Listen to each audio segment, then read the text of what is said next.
Google Apps fitxategiak partekatzeko eta elkarlanerako tresna interesgarria da. Bideo honetan ikusiko dugu nola partekatu gure Google Driven daukagun dokumento bat, karpeta bat edo dokumento multzo bat. Ikusiko dugu nabigatzailean, baina hau ere egin daiteke dispositibo eramangarri batetik. Hau da, tablet edo smartphone batetik. Hemengo dokumentoak batzuk partekatu gabe daude, karpeta hau ez dago partekatuta, hau bai, hemengo ikono honetan ikus dezakegu, dokumento hau ere partekatua dago, hau ere, eta hau berriz ez. Eta hau partekatuko dugu orain. Horretarako aukeratu egingo dugu, eta behinak aukeratuta hemengoian agertuko da ikurra hau. Gainean jarrita ikusten dugu partekatu, asteazkenerako egin beharrekoa. Gainean jarrita ere, eman genezaken eskuineko botoia eta bertan partekatu izango dugu. Edota, ireki dezakegu, eta hemengoian eskubian edukiko dugu partekatu. Orain ikusten da kanado txiki batekin, eta gainean jarrita, aterako da, erabat kargatzen da, pribatua nik bakarrik ikus dezaket. Klik egingo dugu, mendauko partekatu, jendea, eta idatziko dugu kontua. Norekin nahi dugun partekatu. Hemen eskubian agertzen da edita dezake. Hemen klik eginda ikusten ditugu 3 aukerak. Edita dezake, iruzkin dezake, ikus dezake. Edita dezake erabiliko dugu, nahi baldin badugu, norbaitekin lan egin, dokumento baten gainean, eta pertsona hori edo pertsona talde horrek danak eduki eskubide berdinak dokumentoaren gainean. Bigarrena iruzkin dezake, ni jarraituko dut editore bakarra izaten, baina beste pertsonek eman ahal izango dituzte iruzkinak dokumentoaren gainean. Gauza komentatu, esan hau izan zitekeen beste modu honetan hobeto edo nahi duena, baina aukera izango du hori egiteko. Eta azkenekoa erabiliko dugu beste pertsonari bestelako inolako eskubiderik eman nahi ez diegunean. Hau da, bakarrik gai izan dadila ikusteko, baina ez besterik. Hemen mezu bat idatziko dugu, nahi duguna, eta bidali. Hau agertuko da, kasu honetan, ni partekatzen ari naizelako dokumentoa Google Appseko beste erakunde batean dagoen erabiltzaile batekin. Baiezkoa esango diot, eta hemengoiko ikurra hau aldatu da, orain pertsona batekin partekatuta.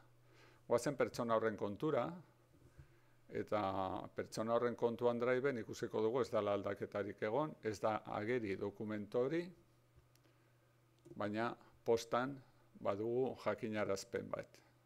Irekitzen dugu, hemen ikusten dugu mezuarena, eta ireki dokumentoa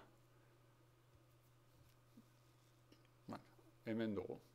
Hemen ikusten dugu ikusteko soilik. Ikusten dugu beste pertsona barruan dagoela. Eta aldaketaren bat egiten duenean hemen ikusiko genuke. Nire unitatera bagoaz, ez dago aldaketarik. Hemen ez dago dokumentoa. Nirekin dago partekatua, baina ez da agertzen nire unitatean. Baina bai berriz, nirekin partekatutakoak atalean. Hemen dago. Bere gainean klik egin, eta hemen agertzen da sinbolo hau, gehitu nire unitatean. Eta dokumentoan bertan, hemen goian, agertzen da sinbolo bera, gehitu nire unitatean. hortan klik egin, eta hemendik aurrera, nire unitatean aurkituko dugu dokumentu hori. Orain, mugitu dezaket nahi dudan tokira, antolatu dezaket nahi dudan moduan. Bueno, hau da, lehenengo era eta oinarrizkoena.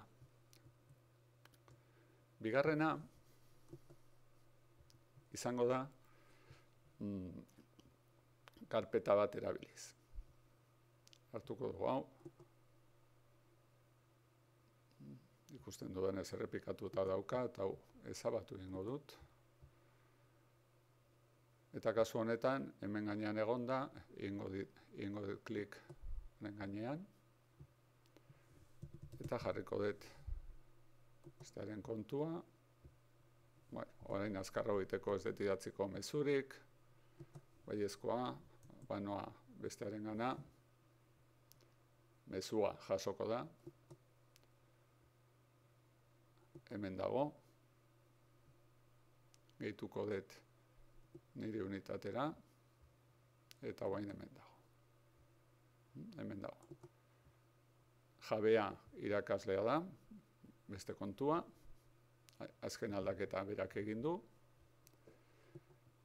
eta horren ikusiko dugu nola lan egiteko modu bat. Hemen egingo dut momentu honetan sortu dokumentu berri bat, dituko dudana adibidea, hemen idatziko dut, zerbait, eta itxingo dut. Hori, hemen daukat nire unitatean. Suposa dezagun, hau dala, ni naizela ikaslea bi, eta da nire lan bat, eta irakasleari entregatu behar dio dala. Orduan, orain, nahikoa litzateke hemen karpeta honetan sartzea, eta karpetan sartzean fitxategia geldituko da partekatuta karpeta dagoen era berean. Ados, eta irekitzen badut, ikusiko dut partekatua dagoela, eta ikusi nahi badu zen modutan, ingo dut partekatu, aurreratuak, eta hemen ikusiko dut. Irakaslea edita dezake. Orain, hemen irakasleak irekitzen badu karpeta, hemen daukagu dokumentu hori. Orduan, hemendik aurrera,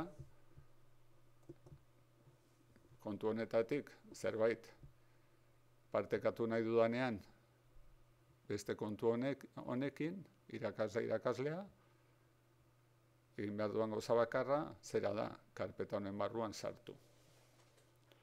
Gauza bat, honek ez du jakinarazpenik ekarriko. Bakarrik partekatuko da, eta hor aurkituko du, baina ez du postan inolako jakinarazpenik jasoko irakasleak.